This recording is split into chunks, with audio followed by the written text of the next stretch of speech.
Video like जरूर कर लीजिए और ऐसे वीडियो लगातार फ्री में पाने के लिए चैनल को तुरंत सब्सक्राइब कर लीजिए और बेल आइकन को जरूर टैप कर लीजिए ताकि आगे भी सारे वीडियो आपको मिलते रहे। यूट्यूब में फॉलो करते हैं तो प्लीज ये वाला फ्री टेलीग्राम चैनल जरूर ज्वाइन कर लीजिएगा। सारे नोटिफिकेशन सारे अपडेट यहीं पे आते हैं, ध्यान रखिए। नमस्कार दोस्तों, एग्ज़ाम प्रिपरेशन में मैं प्रियंका एक बार फिर से आप सभी का स्वागत करती हूँ। हम लोग पिछली क्लास में संसद में पढ़ रहे थे, राज्यसभा डिस्कस कर चुके थे और लोकसभा को पढ़ना बाकी था। आज उसी को कंटिन्यू करने वाले हैं। अगर आप न्यू हैं चैनल पर तो डेली दोपहर 1 बजे सब्जेक्ट वाइज सीरीज़ देख सकते हैं, जिसमें इंडियन ज्योग्राफी कंप्लीट हो चुकी है, मॉडर्न इंडियन हिस्ट्री हो चुकी है और अभी इंडियन पॉलिटी चल रही है। एग्ज़ाम तक जो कि आरओ री एग्ज़ाम है और यूपी पीसीएस के एग्ज़ाम तक काफ़ी सब्जेक्ट आपके कंप्लीट हो जाने हैं और रात को 9 बजे आप मेरे साथ क्वेश्चंस की प्रैक्टिस भी कर सकते हैं। अब इन क्लासेस की आपको पीडीएफ ज्वाइन करनी है या फिर टेस्ट सीरीज़ ज्वाइन करनी है या अदर कोई कोर्स परचेज़ करना चाहते हैं, इसके लिए आपको डिस्क्रिप्शन बॉक्स में मैंने नंबर दे दिए, आप कॉल या मैसेज करके जानकारी ले सकते हैं। अदरवाइज़ आप गूगल प्ले स्टोर से अपने कोर्स को परचेज़ करेंगे और ज्ञान सर कूपन कोड है, अप्लाई करते ही तुरंत 20% का डिस्काउंट मिल जाएगा। आपको याद ये रखना है कि स्टडी मटेरियल ऐसा होना चाहिए जो आपके सिलेक्शन के लिए इम्पॉर्टेंट हो, तो उसके लिए आप देखेंगे study for civil services best study material provide करता है, जिसमें आपको पीडीएफ नोट्स दिए जाते हैं, वीडियो रिकॉर्डेड क्लासेस हैं, डेली प्रैक्टिस कराई जाती है, टेस्ट सीरीज़ हैं, फुल लेंथ मॉक टेस्ट हैं जो कि लेटेस्ट ट्रेंड और पैटर्न को फॉलो करते हुए डिज़ाइन किया गया है। चलिए बिना देर के आज की अपनी क्लास स्टार्ट करते हैं। तो आज हमें लोकसभा के बारे में पढ़ना है। राज्यसभा से रिलेटेड जो भी आर्टिकल्स थे हमने पिछली क्लास में डिस्कस कर लिए थे। आज देखेंगे कि लोकसभा की जो अधिकतम संख्या है 550 निर्धारित की गई है। इनमें से जो 530 है वो राज्यों के प्रतिनिधि और 20 संघ राज्य क्षेत्रों के प्रतिनिधि होते हैं। वर्तमान में लोकसभा में 543 सदस्य हैं। इनमें से 524 सदस्य राज्यों से और 19 सदस्य संघ राज्य क्षेत्रों से। आपको याद ये रखना है लोकसभा की अधिकतम संख्या कितनी निर्धारित है, तो 550 है। 550 में 530 जो हैं वो राज्यों के प्रतिनिधित्व करते हैं और 20 जो हैं वो संघ शासित क्षेत्रों से आते हैं। लेकिन वर्तमान में जो लोकसभा की संख्या है वो 543 है। इनमें से जो 524 है वो राज्यों से आते हैं, बाकी जो 19 सदस्य हैं वो संघ राज्य क्षेत्रों से आते हैं। लोकसभा में राज्यों के प्रतिनिधि सीधे राज्यों के क्षेत्रीय निर्वाचन क्षेत्रों से लोगों द्वारा चुने जाते हैं और चुनाव कैसा होता है, तो सार्वभौमिक वयस्क मताधिकार के सिद्धांत पर आधारित है। प्रत्येक भारतीय नागरिक जो 18 वर्ष का है या उससे अधिक का है और जो संविधान या किसी कानून के प्रावधानों के तहत अयोग्य नहीं है, ऐसे चुनाव में मतदान करने के लिए पात्र है। 61वें संवैधानिक संशोधन अधिनियम 1989 के द्वारा मतदान की जो आयु है वो 21 वर्ष से घटाकर 18 वर्ष कर दी गई थी। 1989 से पहले जो मतदान की उम्र हुआ करती थी वो 21 वर्ष थी। संविधान ने संसद को केंद्र शासित प्रदेशों के प्रतिनिधियों को लोकसभा में चुनने के तरीके को निर्धारित करने का अधिकार दिया है।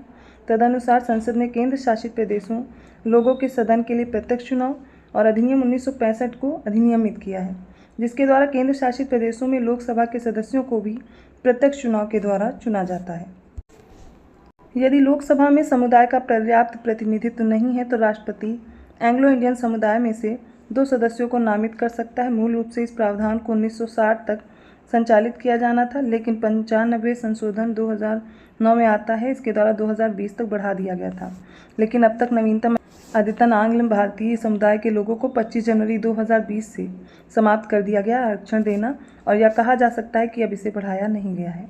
अनुच्छेद 84 1B के अनुसार राज्य परिषद के चुनाव के इच्छुक व्यक्ति की न्यूनतम आयु कितनी होनी चाहिए, तो 30 वर्ष से कम नहीं, और लोकसभा में एक सीट के लिए 25 वर्ष से उम्र कम नहीं होनी चाहिए। संविधान के अनुच्छेद 82 के अनुसार लोकसभा की सीटों का राज्यों के मध्य आवंटन 1971 की जनगणना के आधार पर है, और यह व्यवस्था पहले 2000 तक के लिए थी, परंतु 84th कॉन्स्टिट्यूशनल अमेंडमेंट होता है 2001 में, जिसके द्वारा 2026 तक संशोधित न किए जाने का प्रावधान किया गया है। लोकसभा में राज्यों को जनसंख्या के आधार पर सीटें आवंटित होती हैं। लोकसभा की अवधि प्रथम अधिवेशन के लिए नियत तारीख 5 वर्ष तक की होगी। हालांकि राष्ट्रपति को 5 वर्ष से पूर्व किसी भी समय लोकसभा को विघटित करने का अधिकार दिया गया है।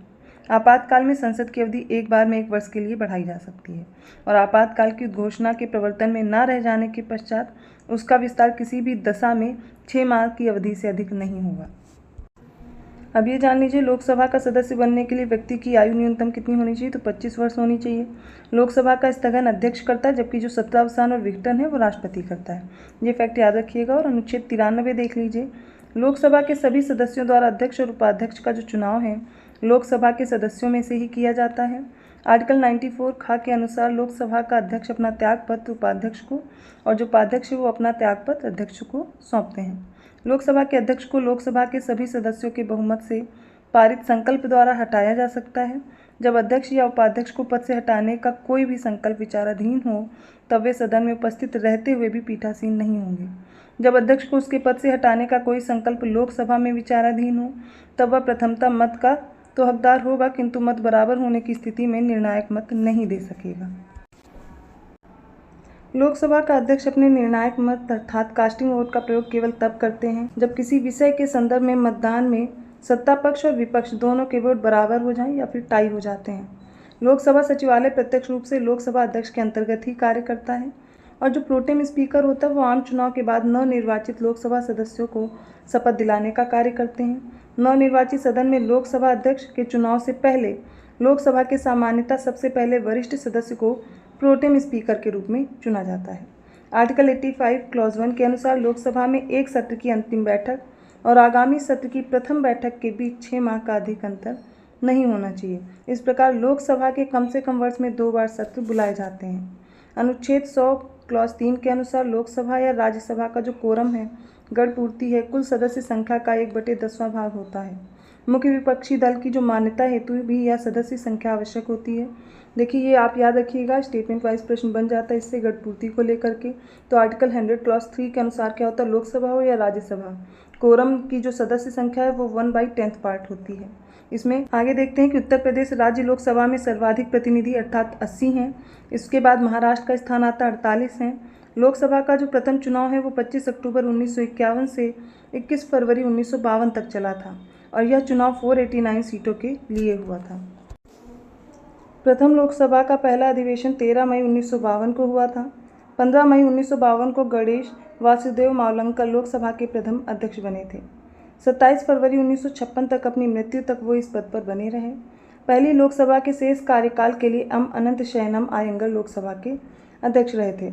वर्ष 1954 में जेबी कृपलानी सहित विपक्ष 21 सांसदों द्वारा लोकसभा के प्रथम अध्यक्ष जीवी मावलंकर के विरुद्ध अविश्वास प्रस्ताव लाया गया था, जिसे लोकसभा द्वारा अस्वीकृत कर दिया गया था और लोकसभा की प्रथम महिला अध्यक्ष याद कर लीजिए वो मीरा कुमार थी। लोकसभा की विशेषाधिकार समिति में 15 सदस्य होते हैं और संविधान के अनुच्छेद 84 ख के अनुसार लोकसभा में निर्वाचित होने के लिए जो न्यूनतम आयु सीमा 25 वर्ष है तथा राज्यसभा में निर्वाचन होने के लिए न्यूनतम आयु सीमा 30 वर्ष होती है। भारत में मतदाता सूची का निर्माण केंद्रीय निर्वाचन आयोग के निर्देशन और नियंत्रण में किया जाता है। यह आर्टिकल 324 क्लॉज 1 में दिया गया है। जनप्रतिनिधित्व अधिनियम 1951 के अनुसार लोकसभा सदस्य के निर्वाचन के लिए नामांकन पत्र दाखिल करने के लिए किसी नागरिक को राज्य या फिर संघ राज्य क्षेत्र के उस निर्वाचन क्षेत्र का पंजीकृत मतदान होना चाहिए, अर्थात उस क्षेत्र की मतदाता सूची में उसका नाम दर्ज होना चाहिए। वर्ष 2003 में सरकार द्वारा राज्यसभा के निर्वाचन के लिए ऐसी बाध्यता को समाप्त कर दिया गया था। परिसीमन आयोग की सिफारिशों के लागू होने के बाद 2008 से लोकसभा में अनुसूचित जनजातियों के लिए सर्वाधिक आरक्षित सीटें मध्य प्रदेश में हैं 6। उत्तर प्रदेश और बिहार में ऐसी सीटों की संख्या 0 है, लेकिन गुजरात में इन सीटों की संख्या 4 है। आर्टिकल 85 क्लॉज 2 सब क्लॉज ख के अनुसार लोकसभा को कार्यकाल पूरा होने से पहले भंग किया जा सकता है और ऐसा प्रधानमंत्री या फिर मंत्रिपरिषद की सिफारिश पर राष्ट्रपति द्वारा किया जा सकता है। भारतीय संविधान के अनुच्छेद 101 क्लॉज 4 के अनुसार संसद तथा अनुच्छेद 190 क्लॉज 4 के तहत राज्य विधानमंडल के किसी भी सदस्य की सदस्यता तब समाप्त समझी जाती है जब वह 60 दिन की अवधि तक सदन की अनुज्ञा के बिना उसके सभी अधिवेशनों में अनुपस्थित रहता है, परंतु इस अवधि के सदन में सत्तावसान या निरंतर 4 से अधिक दिनों के लिए स्थगित समय नहीं जोड़ा जाएगा।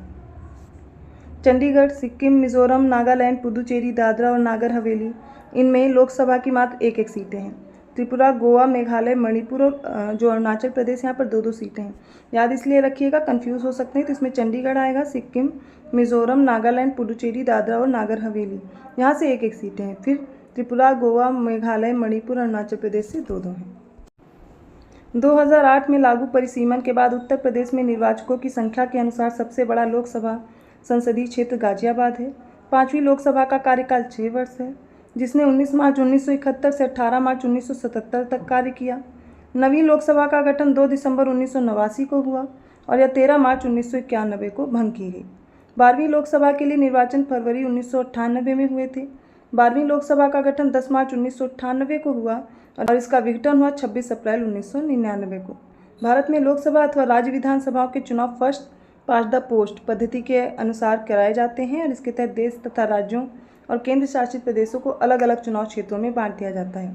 क्षेत्र विशेष के मतदाता एक उम्मीदवार के लिए मत देते हैं और सर्वाधिक मत प्राप्त करने वाला उम्मीदवार विजयी घोषित किया जाता है। जीतने वाले उम्मीदवार के लिए 50% मत प्राप्त करना अनिवार्य नहीं है। इसके अलावा भारतीय संविधान के अनुच्छेद 93 के प्रावधानों के तहत लोकसभा यथाशीघ्र अपने 2 सदस्यों को अपना अध्यक्ष और उपाध्यक्ष चुनती है। ऐसी परंपरा रही है कि अध्यक्ष सत्तारूढ़ पार्टी या फिर गठबंधन का सदस्य एवं उपाध्यक्ष विपक्षी पार्टी का सदस्य होता है। जो लोकसभा के स्पीकर हैं, इनका चयन लोकसभा के सभी सदस्यों के द्वारा किया जाता है। पीए संगमा वर्ष 1995 में प्रथम जनजातीय केंद्रीय मंत्री बने थे और 1996 में लोकसभा के पहले जनजातीय अध्यक्ष भी बने थे। 15वीं लोकसभा की अध्यक्ष मीरा कुमार हैं और लोकसभा की प्रथम महिला अध्यक्ष भी थीं, जो जून 2009 में इस पद के लिए चुनी गई थी। 42वां संशोधन अधिनियम 1976 में आया, जिसके द्वारा राज्यों को लोकसभा में स्थानों का आवंटन और प्रत्येक राज्य के प्रादेशिक निर्वाचन क्षेत्रों में विभाजन को वर्ष 2000 तक स्थिर कर दिया गया था। अब यहाँ पर 1971 की जनगणना के आधार पर इस प्रतिबंध को 84वें संविधान संशोधन अधिनियम 2001 में अगले 25 वर्षों अर्थात 2026 तक के लिए बढ़ा दिया गया। संविधान में राज्यसभा के लिए आनुपातिक प्रतिनिधित्व प्रणाली अपनाई गई, लेकिन इस प्रणाली को लोकसभा में नहीं अपनाया गया। इसकी जगह प्रादेशिक प्रतिनिधित्व प्रणाली अर्थात first past the post system के जरिए से लोकसभा के सदस्यों को निर्वाचित करने का आधार बनाया गया है। लोकसभा और विधानसभाओं के लिए एंग्लो इंडियन के नामांकन के प्रावधान को समाप्त करने के लिए जो 126वां संविधान संशोधन विधेयक आए 2019 में इसकी मांग की गई। अब इनका नामांकन भी हटा दिया गया है, इसलिए हमारे यहाँ जो अब लोकसभा में सदस्यों की संख्या आपने देखी वो 543 हो गई है। तो ये हो गया लोकसभा से रिलेटेड जो भी इंपॉर्टेंट फैक्ट्स थे। अभी संसद से रिलेटेड जो भी महत्वपूर्ण तथ्य होंगे वो एक साथ हम लोग एक क्लास में कवर कर लेंगे। आई होप आपको वीडियो अच्छा लगा होगा। अगर वीडियो अच्छा लगा प्लीज़ लाइक कीजिए, चैनल को सब्सक्राइब कीजिए और लोगों को शेयर करते रहिए। अगर आपको इनकी PDF प्राप्त करनी है या फिर कोई कोर्स ज्वाइन करना है, इसके लिए आप गूगल प्ले स्टोर से स्टडी फॉर सिविल सर्विसेज का ऐप डाउनलोड करके जिस भी कोर्स की प्रिपरेशन कर रहे हैं आप उस कोर्स को ज्वाइन कर सकते हैं। ज्ञान सर कूपन कोड है, मैं फिर से बताऊंगी, आप अप्लाई करेंगे 20% का डिस्काउंट मिल जाएगा। मैं ऐसे ही कंटेंट के साथ मिलती हूँ नेक्स्ट वीडियो में, तब तक के लिए धन्यवाद।